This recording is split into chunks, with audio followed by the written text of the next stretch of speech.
Good evening, everyone. My name is Kristofer Twadell, and I want to thank everyone for being here. I am so excited to show everybody my film that I made with my great friend Christine Grost, featuring Emma Vosicky. And before we get started, I want to thank the San Francisco Conservatory of Music for giving us a grant that made this film possible. We will have a Q&A session afterwards when you can put your questions in the chat either during the film or afterwards. We look forward to it, and I hope you enjoy the show.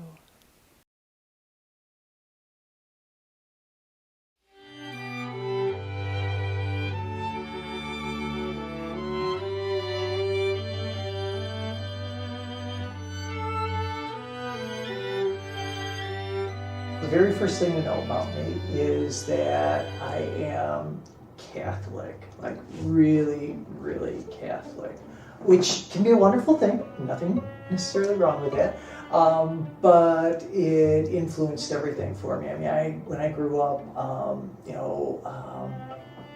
I had an uncle who was a Catholic priest. We had nuns in our house all the time, and I went to Catholic grade school, middle school. I went to a Catholic high school seminary. I went to a Catholic university for my undergrad, and I went to a Catholic law school. I mean, I did Catholic.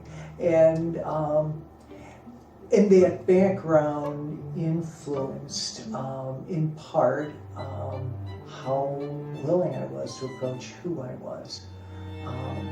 Now, another piece that influenced all of that is the fact that I grew up in the 60s and 70s. So there was no language. And certainly no frame of reference or a healthy frame of reference. There was nothing. There was absolutely nothing. So for me, you know what, and I fit all the characteristics of the classic boy. I mean, I played sports all throughout grade school. So for me, in some ways, there was nothing to indicate necessarily until probably I was closer to 10 or so. Maybe 11 or 12, is I found that I just had this need to be able to wear my sister's clothes. And I had absolutely no concept of what that was about. The only thing I knew was that it was this need, it felt right. But I was also Catholic.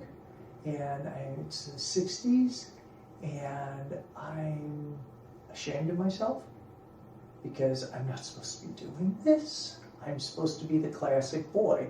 You know, I am literally a choir boy.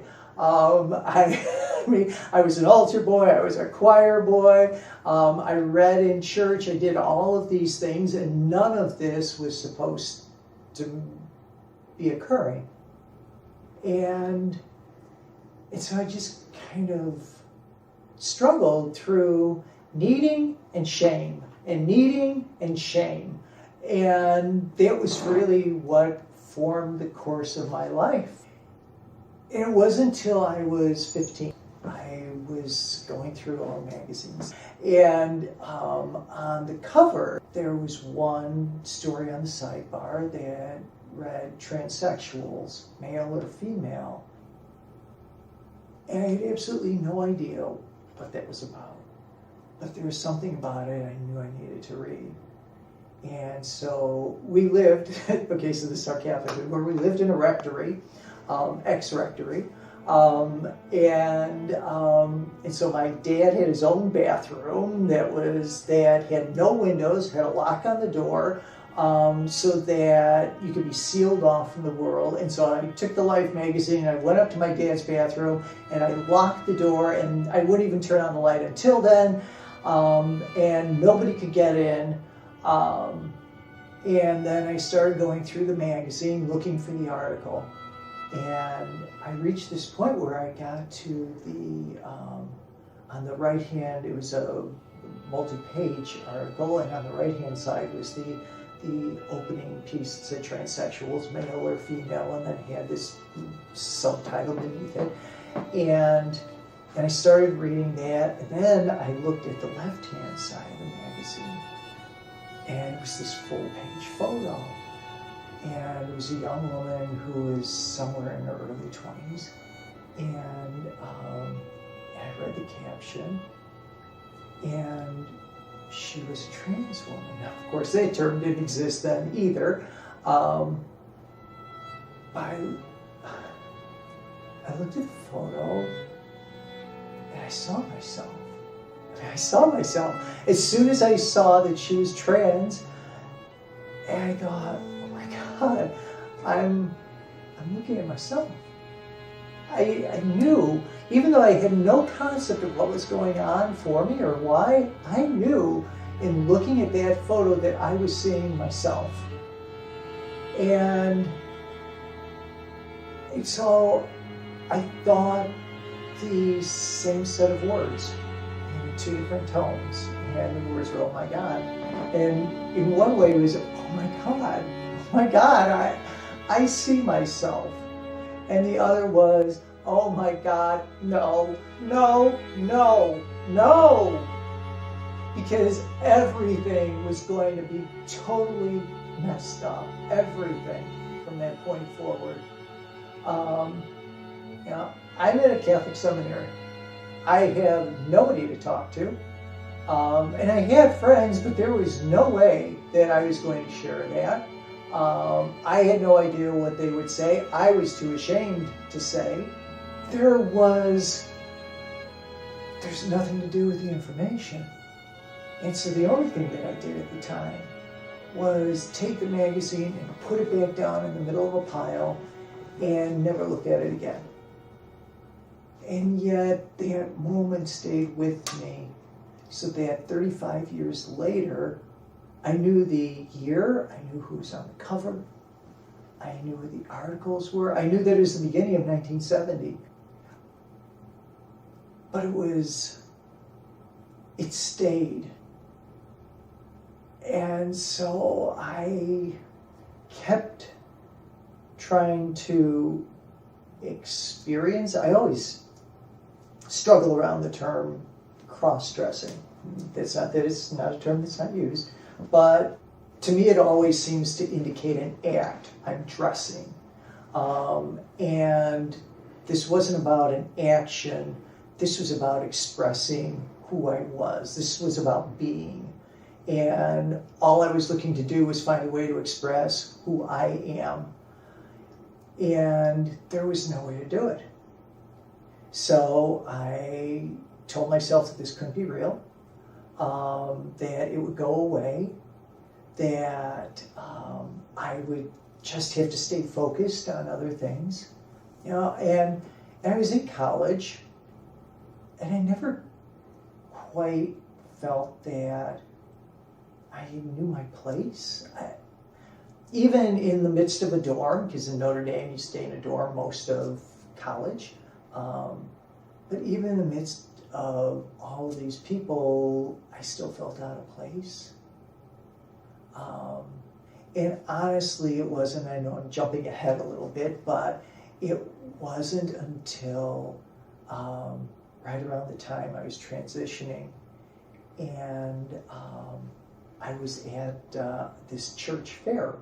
It was interesting because all of the women were grouped at the bake sale area, and all of the men were at the money. As I was sitting there with the bake sale people, and I was watching the guys, and I thought, I have no concept of what it's like to be a guy. And what that experience and that feeling that I had at Notre Dame, and I loved the school, I always felt out of place. And then sitting at a bake sale, I finally understood why. I felt out of place because I was never me. the whole time I was there, I was never me. And I hung out with the guys. And not that I don't have friends who are male or anything like that, but I was never at home.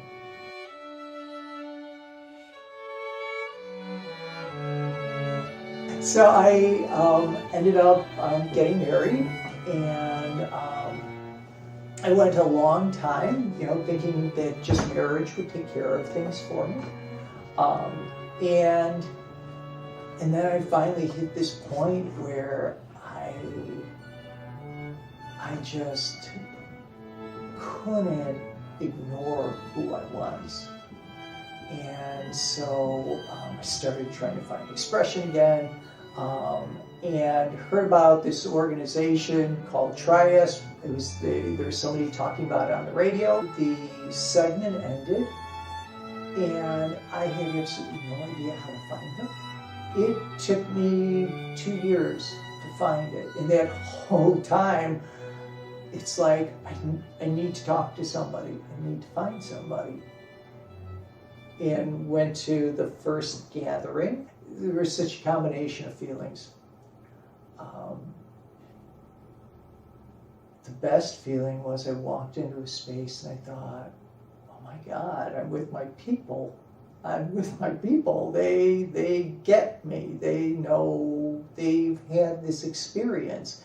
I don't have to try to explain to them what this means or what this is like or anything else like that. And at the same time, I struggled.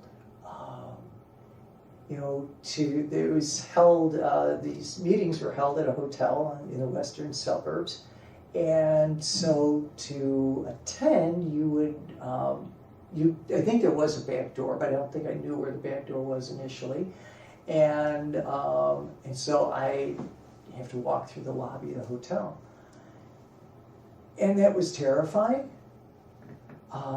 It was cool in some ways. There's something cool about being in this incredibly limited sense out.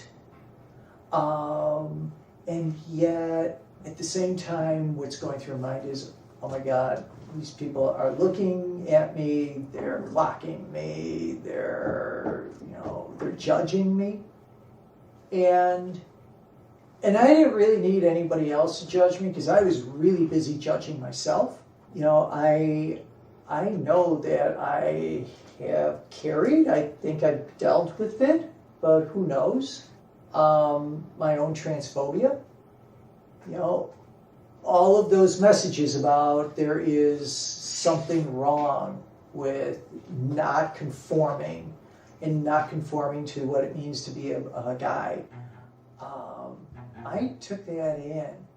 And so there would be, every time I went to a Trias meeting, there was like this nutty battle going on for me. And I would be getting ready and psyched about getting ready. And at the same time, I would be in this other place of, no, I can't do this. I can't do this. I shouldn't do this. I had a sense of myself that I looked like a clown. And there was the actual word I used for myself, was I looked like a clown. And I was quite certain it was phrasing from my mom, who had not seen me, but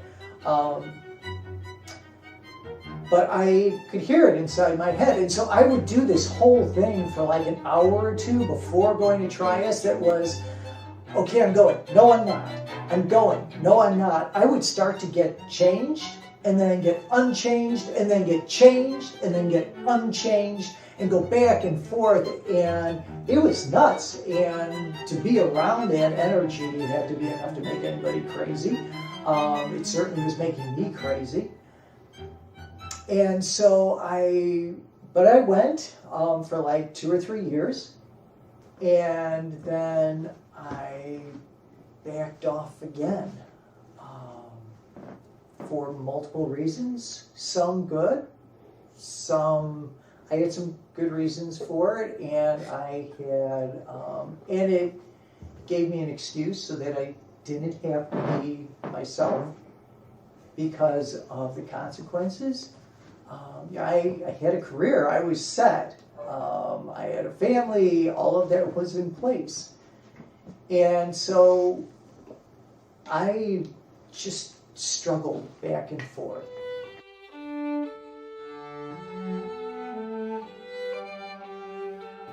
There came this point in the course of doing some work where I couldn't ignore it anymore. And I was with a support group and was doing some work as part of the support group.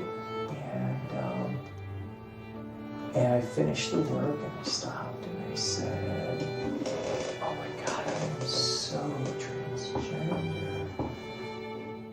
And it was the first time I'd ever used the word in relation to myself, even though this was a support group for individuals who are transgender, but I still couldn't say it. And I had been with them for years and I still couldn't say it.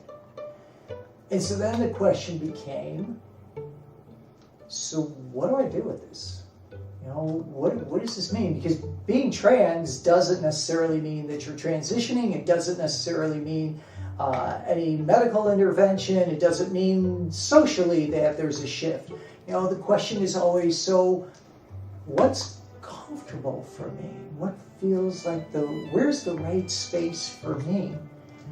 And so I took several years to figure that out. And yet one of the things that locked it for me, only a couple years in, and still even having this, I still waited to be certain, was I was doing this panel with some people from one of there are two gender organizations in Chicago, and or Chicagoland area, and we're at a junior college, and so we got to do the Q&A portion of the panel. And one of there was a young woman towards the front, and she raised her hand, and she looked at me and she said, I have a question for you. And I said, okay. And she said, so when you die, how do you want to be buried? I said, I don't want to be buried as a guy. I don't. I can't conceive. I have known several people who have died miserable. And I don't want to die that way. And at this point, I'm right around 50. And I couldn't see my life ending like that. All I could think of, and then driving home, all I could think of was being on my deathbed and thinking, oh my God, I never was me. I never became who I needed to become. And the sense of loss, if that would happen, and you don't get do-overs. So that then pushed me towards, okay, I know what I need to do, or who I need to be, but there was still all of the shame around who that meant I would be, and then just downright terror, because I'm established. I'm a lawyer, I have a job with a good firm, I've been there since eternity began, I have kids who are grown up, and so I should have been at the point where everything would just move smoothly. And the decision I was about to make would throw everything back up for grabs. Marriage, relationships with my family members, my job, all of those things that I was afraid of losing when I was 15 were still the same things I was afraid of losing, because I was concerned that I would have no one. That I would make this choice and there would be nobody left in my life. And yet, despite that, I still needed, and maybe for me that speaks to how much I needed to move to this place of congruence for myself, was that everything that mattered to me, I was willing to risk losing because I couldn't stand the idea of not being myself any longer. Because it tears you apart. I mean, it tears you apart to be fake, to be somebody that everybody else wants you to be, to put on this story for everybody.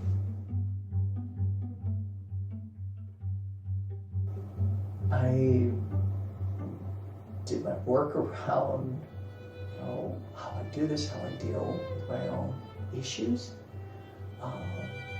Got myself ready, and then started moving out into the world more and more as myself. And then the last hurdle was my job,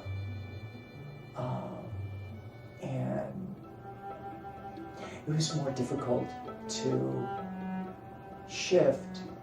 There was a greater sense. I was more locked into who I was and how I looked when I was living on the other side of the aisle.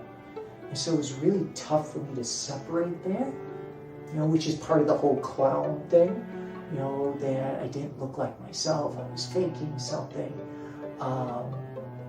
There is, of course, the piece of, God, I would have given anything to have done puberty blockers and started hormones and have never gone through electrolysis. I love the lady who does my electrolysis. She is incredible. She is the nicest human being in the universe.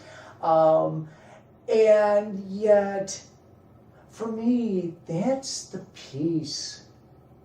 All of us have different pieces and different things, but that still having any facial hair, I just want to tear it off my face. That is the place where it's like I just want to rip it. If I could find a way to get my fingernails underneath it and just tear it off, I would tear it off. Despite the fact that the count is ridiculously lower than it ever was, but the fact that there is still this little bit there reminds me of a place where I never belonged.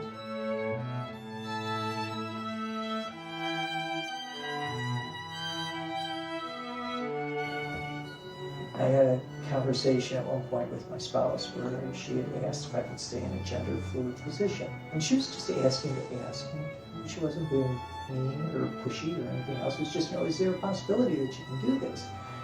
And at the time that she'd said it to me, I said, give me a day to think about it. And we were having lunch at the time.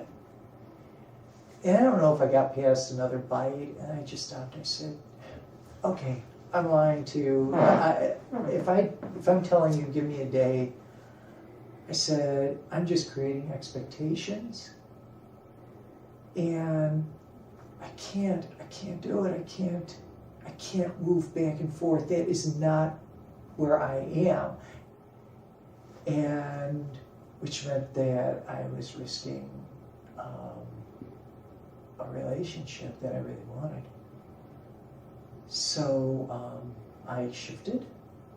I transitioned. I transitioned with my firm several years ago. It's been 9 years. And there have been losses. There have been a lot of losses. And yet, I wouldn't change the decision. I want to change the decision. I can't conceive of living my life out in a way that I finally get to be me. I finally get to express who I am, to live as myself.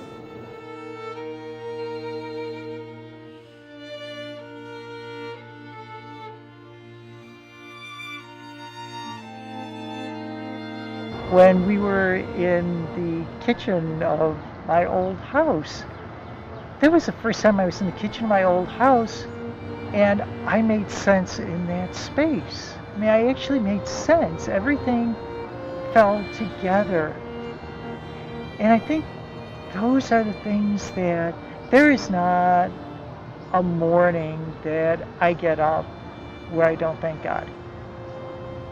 Every morning that I have this opportunity to finally feel whole.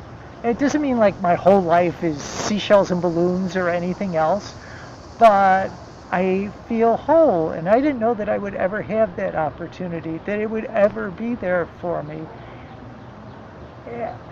And to experience the world as a woman that I've always been, to be able to choose every day what to wear in a way that's congruent with me and how I'm feeling that day and where I'm going to be that day, but it's always an expression of me within that context. It is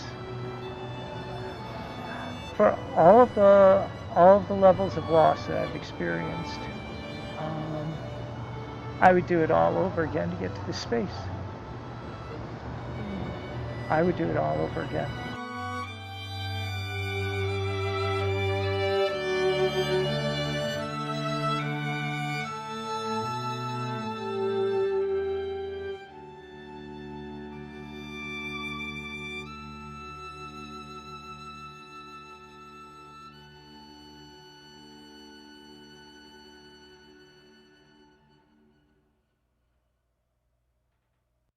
I would like to introduce you to my collaborator, Christine Grost, and Emma Vosicky, the subject of this film.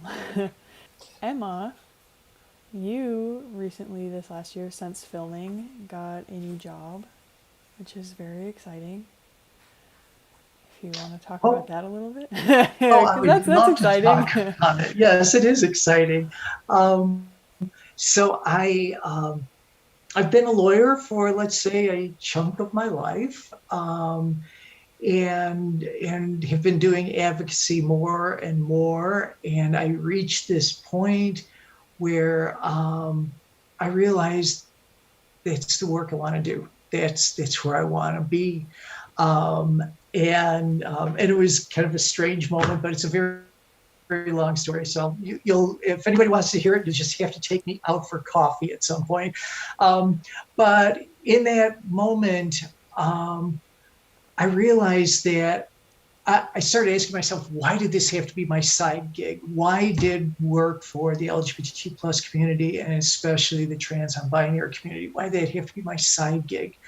And so I started looking at a way to make that my life.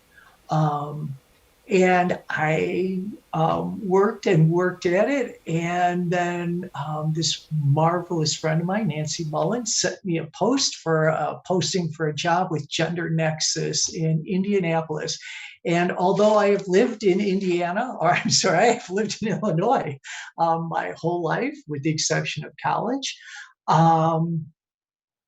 there was, as soon as I saw the job description, I thought, oh my God, I so want to do this work. And it's one of those, a friend of mine who's a minister said that he thought it was a calling, and it is a chance to do service and support work for trans non-binary folks, people who love them, to help make lives fuller and healthier and more authentic and joyful. And I think that's the coolest part, because it was the piece that I was terrified to feel for so long. I was thinking I read a couple of notes when I was watching this tonight, because it's the first time I've watched it, with the exception of the very end. I still have no idea what happens in the kitchen of my old house. So now I've got to go back. But there was one point where I talked about that for me, it was because of my upbringing, it was shame and need, and shame and need. And I let the shame take away so much of my joy for so long. And I don't want to see that happen to anybody else. And so I have this incredible job now that is incredibly fulfilling, where we get to do work so that nobody else has to feel like this, or we do everything we can so that they don't have to. So that's my new job, which is quite marvelous and cool. Yeah, that is super wonderful. I actually have one question. Yay! My aunt Sarah would like to ask. For this is a question for both of you that you can answer. How have you dealt with unsupportive people in your lives, such as friends or family members? Chris, do you want to lead since I did all the talking just up to this? Sure. I've tried to educate, I guess. And I've been lucky enough that the only unsupportive people that I've had in my life so far have been my wife's brother, who was pretty um, he was pretty difficult. We went out to dinner once, and he sat back and folded his arms, and oh, you can't see that.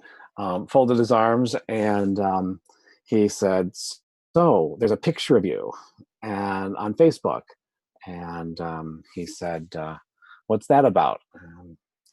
It was a little uncomfortable, but for the most part, everybody that I've had in my family are supportive, which is great, and so. Uh, I'm out to my family. It wasn't originally, of course, but so let's see who else. I don't think there's been anybody else that's really been unsupportive in my personal life, anyway. Um, so that's probably it. Emma? Okay, so glad I'm buying time. Thanks, Chris. Okay, so how I deal? Well, I start from the same place as Chris. Education, talking about myself, trying to explain. It's odd that people are trans and non-binary have to try to explain who they are. Nobody else is required to explain who they are. We are.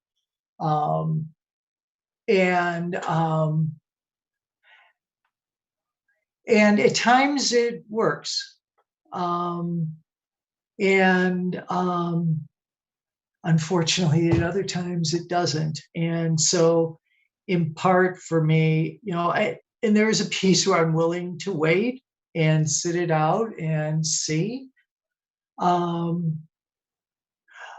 there's been a whole lot of loss, a whole lot of loss.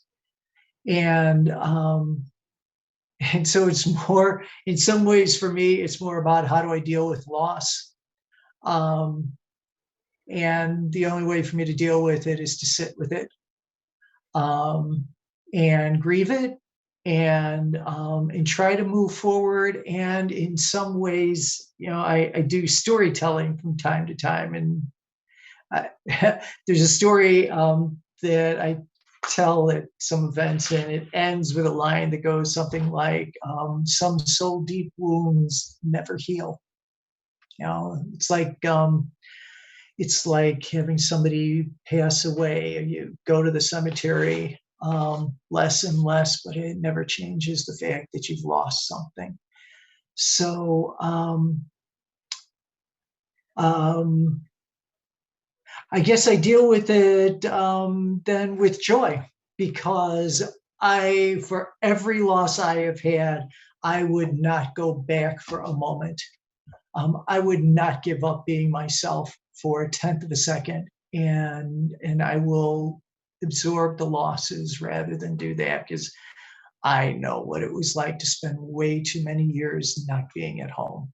So it's kind of how it works for me. And I'll add too that it took my wife about after I told her, it took her about a year to see a picture of me after counseling, and another year or so to see me live, because she wasn't expecting to marry someone like me, I suppose. But and then we agreed we weren't going to tell the kids, and that didn't last very long. Mostly because the kids, well, at least one of them already knew. So, and that's another story for another time. But So, but the biggest issue was is that I was so afraid that I was going to lose everybody and everything. And it turns out that, my siblings, my brother and sister are amazing people, adults. My kids are amazing people and adults too. Um, and so I've been lucky in that sense. Yeah, I would have to say some of the same things where sometimes it is really frightening, kind of just thinking of, you know, oh, what could possibly happen when you're telling people. But for the most part, people might be a little bit confused at first, but in the end, especially if it's friends and family and they know you, a lot of the time, especially today, they'll kind of accept it. It might take a little bit longer sometimes than others, and there is no guarantee.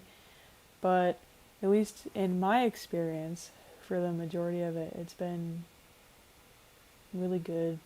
There's been some explaining, but it's just going about it calmly in a polite fashion. It's always better than getting upset. That's for sure. So, let's see. I don't see any other questions. But do you two have anything else you want to talk about? I don't at the moment, but it was a pleasure to work with Kristofer and Emma. I've known for a very long time, and it was amazing to get to spend more time with Emma while we were filming the film and things. So, and then I spent a lot of time editing. Yeah. I talk a lot. I like poor Chris with so much. Poor Chris Grost with so much material all over the place. So thank you. And it was Chris Twadell. I just want to say it's like one of the coolest things when I've told people about this documentary is that I've said, I get to have a soundtrack to my life. I never thought I'd have a soundtrack to my life. You, by the way, are an amazing composer. That's just beautiful, beautiful music. And I so appreciate your work and your vision and your musicality. And in case anybody missed this, Chris wrote the whole score from scratch, and then I had a group perform it, and then I just watched my my light fall. So what the heck? And so it was just a beautiful, beautiful piece of work. And I am so glad that I got to do this because it gave me a chance to be Chris. Chris the younger, not that Chris the older is older, but just comparatively so.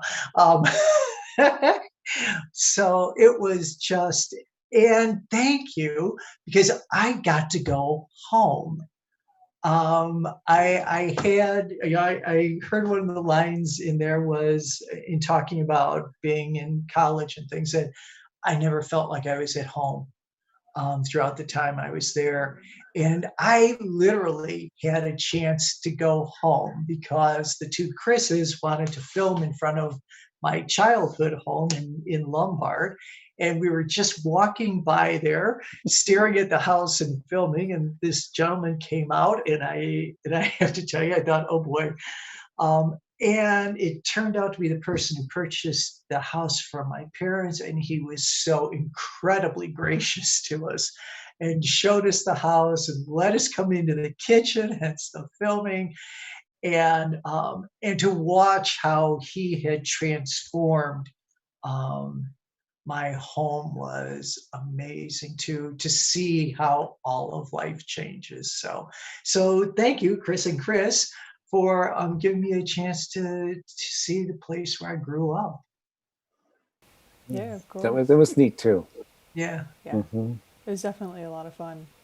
But yeah, writing the soundtrack was fun as well. And of course, I have to thank, everyone who helped me with that. The wonderful string quartet, who are all students at the San Francisco Conservatory with me, as well as as Emma Markowitz, the recording engineer who I had helped me. They're all wonderful musicians, and it was so great to be able to work with them to make this come to life. And again, like I said earlier, to the conservatory for giving us the grant that allowed for some funds for this to be made was very much appreciated. So, Mm-hmm. yeah. So, Chris, you're going to be putting this up on not this piece, but the actual film up on your Yes. channel, and then we can Yes. share it out that way. Yes, I will be putting the full, just the documentary itself up. I'll get it up tomorrow. Cool. I have it ready, but there's a couple things that I need to add to it in the description. So I'll get that set up either late tonight or tomorrow, and that'll be up on my YouTube channel, available for anyone to see. And you'll send us your link so that Yes. we can share it easily? Yay. Yes, I can put the link on Facebook and send Thank it you. to everyone. Yeah. I actually just got one question from Christina. She asks, how did it feel to reveal so much about yourself for this film? Oh. I, as Chris, the filmmaker, and then the editor knows, I talk easily.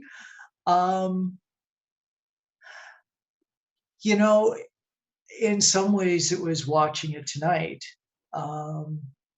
where I could hear myself, and the piece about how I always heard in the back of my mind that I looked like a clown. I felt like a clown, which was language I used for years.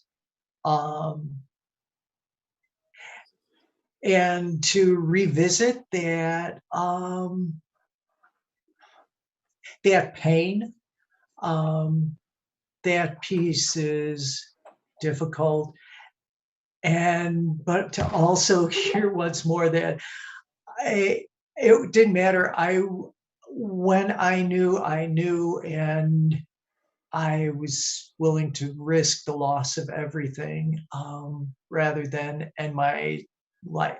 Well, come to the end of my life, not end my life. Come to the end of my life, wishing that I had been myself, and the misery of not having done that. That would have been even more difficult to live with. So it was, I guess, good to hear myself. As much as I don't like to see myself on film, it was good to hear myself.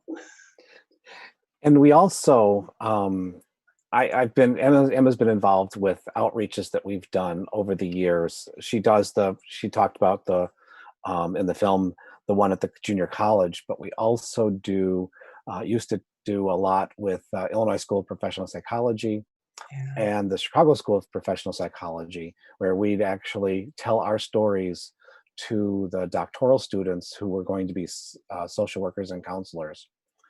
And that was in a more intimate setting than this is, certainly, because now this is out in the world for everyone to see. But we've told our stories that way also, at times. Yeah, it's good that there's a record out there for people, and a record that says no matter how many losses, there's nothing like being yourself. Absolutely nothing like being yourself. Mm-hmm. Yeah, one more question that is a nice transition from that is, what advice would you give young people who are in the same place as you were before transitioning? Well, that's your turn first. Oh, shoot.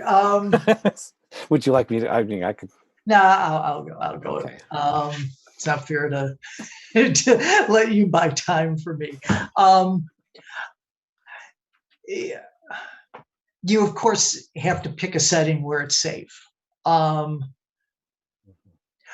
But don't make my mistake. And I guess you can argue it's not a mistake. It was the times. It was what it was going to be. But I regret. It's a story I tell every once in a while. Now I was watching. I watch Christmas choirs on Christmas Eve and Christmas Day, and on Christmas Day I was watching this Christmas choir that I absolutely love. It's St. Olaf's Christmas Choir, and they're in Norway. And there are all these people singing, and I love this. And I started finding myself growing angry. And I'm stopping and thinking, why am I angry? I love this. And then I realized that I was watching all of the young women in those choirs and college students and kids and thinking, I will never know what it was like to be myself in that place, because I sang in choirs, I sang in lots of choirs, but I never sang as myself. And so, of course, it has to be in a time and place that's safe. But there are so many moments I wish that I had and that I won't. So as soon as you can do it safely, be yourself. Just be yourself. Chris? And it's not easy at any time. Emma and I grew up in the 70s, and there wasn't a lot of information out there. And there wasn't a conversation about it. Putting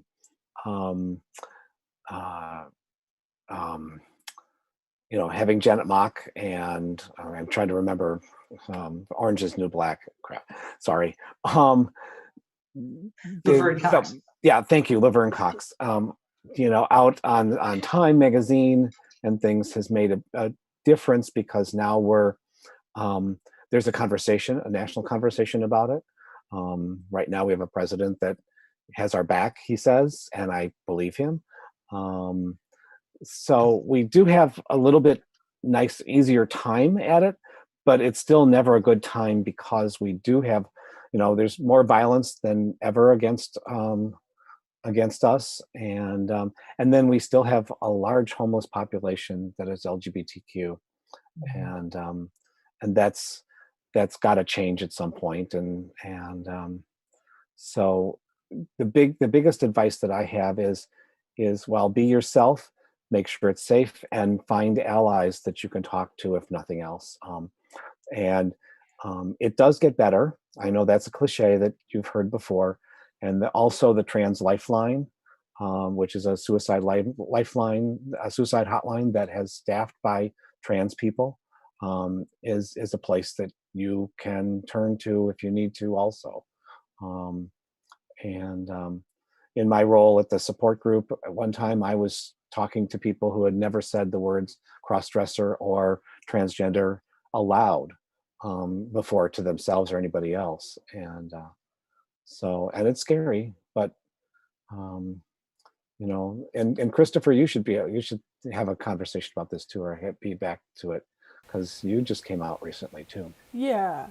I started my transition 3 years ago. It's my freshman year of college, where I kind of started exploring first. I wasn't really sure at first. I was like, maybe it's non-binary, not totally sure. And I didn't tell very many people. My mom, I told you, Christine, and my roommate. Yeah, and my roommate at school were pretty much the only people who knew at first, and my sister. But then second semester, when I kind of was really had decided, that I was like, yeah, I'm pretty sure, like 90% sure this is what I think it is, and I'm transgender. I started coming out to people, and it was really hard. Today, it still is really hard. I just last week came out to someone one person at my workplace because I've been terrified to tell them. But I would agree that with what you guys said, where finding a safe time and place to do it and with people that you trust is better than doing it if you're uncomfortable. Because if you're uncomfortable going into the conversation or like scared, the conversations might not go as well. So I think being as confident as possible, which sometimes, isn't going to be very much in situations like this, but if you're feeling good about it, then go for it. And if you can do it when you can, it's great to experience things as the way that you're truly meant to be. It, like, everything just feels so much better after that point on when you come out. So. And a plug, there are, especially now that we're in a virtual world, look for good organizations. Look for Gender Nexus. If you're in Indiana, look for Indiana Youth Group. If you're in Illinois, look for Youth Outlook. There are organizations out there that will help support you, that will give you a place where you get to walk into a room with other people who get you, where you don't have to explain. That is the best feeling in the world, is to have people who just know the experience. Yes, it is. Yeah. I have one question specifically for you, Emma, from Ken. He asks, was perhaps the biggest loss you suffered before you transitioned the loss of yourself? Oh, God. Big question. Great question. Because I was literally never at home. I was never at home with myself. I had no idea what it was to be me.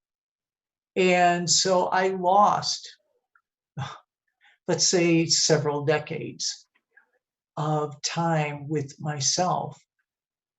I like that way of framing it. Thanks, Ken. Because the trade-off is the potential for loss, but there's been a loss of self the whole time. So I have traded the loss of friends and family, and in exchange, I had to have some of those losses in order to stop losing myself. It's a great framing of a question. Thanks. Yeah, I have one more from Haifa. Did you ever have a time where you doubted your decisions? And if so, how did you overcome that doubt? I only doubted my decisions up to the point where I used to have this thing go on for myself. In order to not accept myself, I just refused to feel. And so there's always been an image in my head of that who I was and my ability to feel kind of stood hand in hand on one side of the door. And if I was going to open the door to what I felt, then who I was going to come in with. And for as long as I was able to keep my feelings and myself on the other side of the door, I kept questioning who I was, and questioning and questioning. And the moment that I let myself feel, there was no way to turn back. Without going into specifics, I had a moment where I had a conversation with a group, and it was a terrible conversation. I walked out of there. It was the worst conversation of my life in regard to my being trans. And I walked out of there, it went on for an hour and a half. When I was going home, I thought, if I knew what was going to happen would I have had this conversation. And I thought, in a heartbeat, I would have had that conversation, because I knew who I was. The moment I knew who I was, going back was, and that doesn't mean that I still didn't carry a lot of shame as I was going through my own process. And I guess for each time that I let shame come up, then I started thinking, I started telling myself that this was a mistake and that I regretted doing this. But the moment I dealt with my shame each time, that became less and less. It was really, shame was the driver for me of any pseudo regret, because knowing who I am, I wouldn't give it up for the world.